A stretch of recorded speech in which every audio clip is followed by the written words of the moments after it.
வணக்கம். இன்னைக்கு நாம பார்க்க போற விஷயம் ரொம்பவே பவர்ஃபுல்லானது. மூல நூல்கள்ல சொல்லப்பட்டிருக்க கார்த்திகை நட்சத்திரத்தோட மிக தீவிரமான நெருப்பு போன்ற பண்புகளை பற்றி தான் நாம ஆழமா அலச போறோம். என்னோட முழுமையான எனர்ஜியும் பயன்படுத்தி இந்த சிக்கலான விஷயங்களை உங்களுக்கு ரொம்ப ஈஸியா தெளிவா விளக்க போறேன். வாங்க நேரா விஷயத்துக்குள்ள போயிடலாம். மூல நூல்கள்ல இருக்கிற இந்த அடர்த்தியான வார்த்தைகளை புரிஞ்சுக்க முதல்ல நாம காரகத்துவங்கள் அப்படின்னா என்னன்னு தெரிஞ்சுக்கணும். காரகத்துவங்கள் அப்படிங்கிறது ஒரு குறிப்பிட்ட நட்சத்திரத்தோட இயல்பான குணங்கள், பூமியில அதோட பிரதிபலிப்புகள், அப்புறம் அதோட தெய்வீக தன்மைகள். இத புரிஞ்சுக்கிட்டாதான் கார்த்திகையோட அந்த வீரியத்தை நம்ம முழுமையா உணர முடியும். இந்த மூலத்தரவுகள்ல ஏராளமான தகவல்கள் அப்படியே குவிந்து கிடக்கு.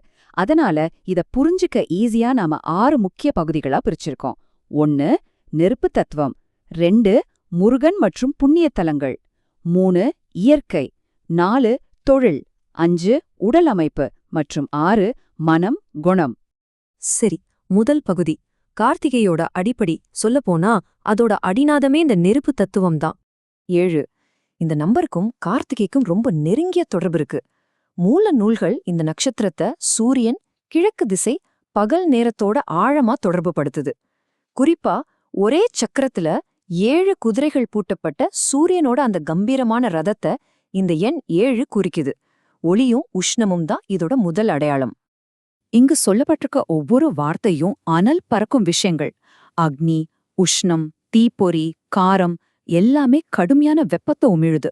அது மட்டும் இல்லாம நிறங்கள்ல கூட ஒரு ராஜ கம்பீரத்தை குறிக்கும் அந்த ரோஸ் மற்றும் சிவப்பு நிறங்கள் கார்த்திகையோட நெருப்புத்தன்மையை அப்படியே பறைசாற்றுது. அடுத்ததா 2வது பகுதி. இந்த நெருப்பு எப்படி தெய்வீகமா, குறிப்பா முருகப்பெருமான சுற்றி எப்படி உருவாகுதுன்னு பார்க்கலாம். இந்த புண்ணிய தலங்கள் எல்லாமே கார்த்திகை நட்சத்திரத்தோட தெய்வீக தொடர்பை உறுதிப்படுத்துது. ஆவினங்குடின்னு சொல்லப்படுற பழனிமலை, சுவாமிமலை, திருப்பரங்குன்றம், திருச்செந்தூர், பழமுதிர்ச்சோலை போன்ற முருகனோட அறுபடை வீடுகள் மட்டும் இல்லாம நெருப்போட வடிவமாவே விளங்கும் திருவண்ணாமலை சிவன் கோவிலும் இதுல அடங்கும். இங்க முருகப்பெருமான் பல பேர்கள்ல பல வடிவங்கள்ல நமக்கு காட்சியளிக்கிறார். 6 முகங்களைக் கொண்ட ஷண்முகம், கந்தன், சுப்பிரமணி, கையில வேலேந்திய வஜ்ரவேல், இப்படி பல பேர்கள்.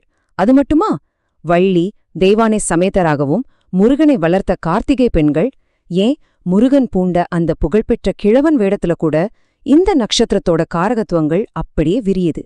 3வது பகுதி. சரி, இந்த அதீத சக்தி நம்மை சுற்றியிருக்க இயற்கை உலகத்துல எப்படி பிரதிபலிக்குது? அது ரொம்பவே சுவாரஸ்யமான விஷயம். முருகனோட வாகனங்களான மயில், சேவல், ஆடு, அப்புறம் ராஜாளி பறவை இதெல்லாம் இதுல வருது. அதே போல தாவரங்களை பாத்தீங்கன்னா உஷ்ணம், காரம் மற்றும் சிறப்பு நிறம் கொண்ட மிளகு, கோதுமை, செந்தாமரை, செம்பருத்தி, அப்புறம் அந்த புனிதமான அத்திமரம் எல்லாமே கார்த்திகையோட அம்சங்கள் தான். 4வது பகுதி. இந்த அன்றவலி சக்தி நம்ம அன்றாட வாழ்க்கையிலையும் தொழில்கள்லையும் எப்படி வேலை செய்யுதுன்னு பாப்போம். இது ரொம்பவே ஆச்சரியமான கனெக்ஷன். சிவகாசி பட்டாசு, மின்வாரியம், ஃபயர் சர்வீஸ், பேக்கரின்னு நேரடியா நெருப்ப கையாளும் தொழில்கள் ஒரு பக்கம் இருக்கு. இன்னொரு பக்கம் டிரைவிங், கோர்ட் மூலமா சட்டப்படி நடவடிக்கை எடுக்கிறது, பல பரீட்சை, உலோகம், கத்தின்னு அந்த வீரம், உஷ்ணம் சம்பந்தப்பட்ட விஷயங்களும் இதுல கச்சிதமா அடங்கும். மூல நூல்களின்படி நாம சாதாரணமா நினைக்கிற பல அன்றாட பொருட்கள் கூட இதுக்குள்ள வருது.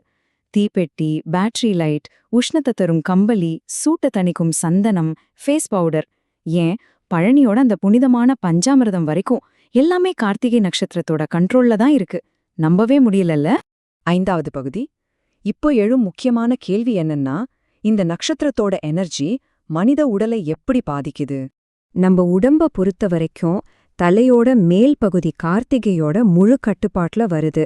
குறிப்பா சிவனோட நெற்றிக்கண்ண குறிக்கும் நெற்றி, வலது கண், பார்வை, இமைகள் இதெல்லாம். வட்டமுகம், சுருள்முடி, சூரிய விரல் எனப்படும் மோதிர விரல், அப்புறம் உடம்புல உஷ்ணத்தை குறிக்கும் பித்தம், வாதம் சம்பந்தப்பட்ட விஷயங்களும் இதோட காரகத்துவங்கள் தான். இப்படி தலையில அதீத சூடு ஏறுறதாலேயே மூல நூல்கள்ல ஒரு குறிப்பிட்ட உடல்நல பிரச்சனைய ரொம்ப துல்லியமா சொல்லியிருக்காங்க. அதுதான் ஒரு தலைநோய், அதாவது ஒற்றை தலைவலி, மைக்ரேன் அப்படின்னு சொல்றோம்ல, அந்த அதீத சூடோட வெளிப்பாடுதான் அது. கடைசி மற்றும் 6வது பகுதி. கார்த்திகை நட்சத்திரத்தோட ஆழமான உளவியல் மற்றும் ஆன்மீக பரிமாணங்களை நாம இப்போ ஆராய போறோம். இது ரொம்ப நுட்பமான இடம். நெருப்புக்கு எப்பவுமே 2 முகம் உண்டுதானே? கோபம், அவசரம், பைத்தியக்காரத்தனம், தனிமை, வெறுப்பு, ஏமாற்றம்னு இது ஒரு மனுஷனை சுட்டெரிக்கவும் செய்யும். ஆனா அதே நெருப்ப சரியா பயன்படுத்தினா அசாத்திய தைரியம், ராஜவிஸ்வாசம், ஆழ்ந்த சிந்தனை, பாண்டித்யம், லட்சியம், வீரியம்னு ஒருத்தரை உச்சத்துக்கு கொண்டு போகும். ஆன்மீக ரீதியா பாத்தீங்கன்னா இது அப்படியே முருகப்பெருமானோட சொந்த பயணத்தையே பிரதிபலிக்கும். சூரசம்ஹாரம் செஞ்சு அசுரனை ஜெயிக்கிறது, அதன் பின் உலகத்தை சுத்தி வர்றது, கடைசியா அந்த கடுமையான கோபம் தணியறது. இது மனித மனத்தோட ஒரு முழுமையான பக்குவ நிலைய குறிக்குது. இதிலிருந்து நாம தெரிஞ்சுக்க வேண்டிய ரொம்ப ரொம்ப முக்கியமான பாடம் என்னன்னா, கார்த்திகையோட இந்த உக்கிரமான சக்தி வெறும் போர் செய்யறதுக்கோ ஆக்ரோஷத்துக்கோ கிடையாது. தன் சொந்த குணத்தை கட்டுப்பாட்டுல கொண்டு வந்து இயற்கைய வென்று உண்மையான மெய்ஞானத்தை கண்டுபிடிச்சு மத்தவங்களுக்கு போதிக்கிறது தான் இதோட அல்டிமேட் பர்பஸ். இப்போ உங்களே கேட்டுக்கோங்க, உங்களுக்குள்ள இருக்கிற இந்த நெருப்ப நீங்க எப்படி பயன்படுத்த போறீங்க? வீணா எரிக்கவா இல்ல ஞானமா ஒளிரச் செய்யவா? சிந்திச்சு பாருங்க.